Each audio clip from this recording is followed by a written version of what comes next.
So I'm going to show you a double crochet decrease, and I'm going to actually show you a little something extra. So I do something called, and I'm working in a row. It's just a lot easier for me to show it in a row than in a round.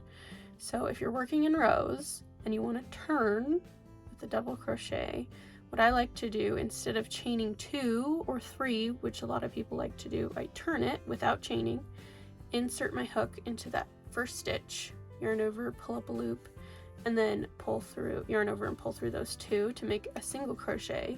And then I'm not going to work into the top of the single crochet.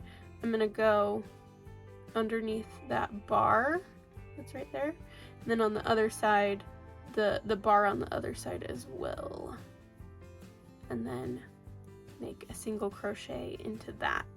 And that just looks a lot nicer than just doing chains, because the chains kind of leave a gap, and it's a lot simpler than some of the ways that I've seen people do like invisible turning double crochet things.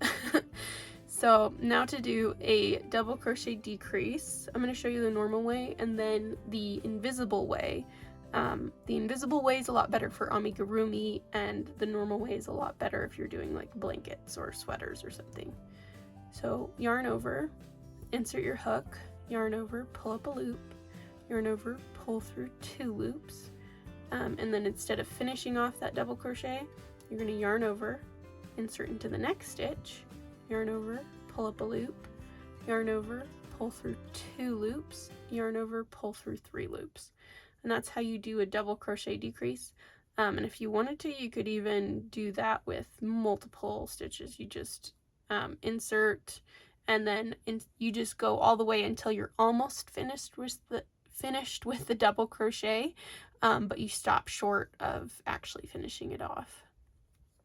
And now to do an invisible double crochet decrease, which is such a mouthful, yarn over, insert into the front loop of the next stitch and the front loop of the following stitch, yarn over and pull through those 2 loops, and then you're just going to finish it off like you normally would with a double crochet. Yarn over, pull through 2, yarn over, pull through 2, and I'll do that again so you can see that. Yarn over, insert into the front loop and then the front loop of the next, yarn over, pull through 2 loops, yarn over, pull through 2, yarn over, pull through 2.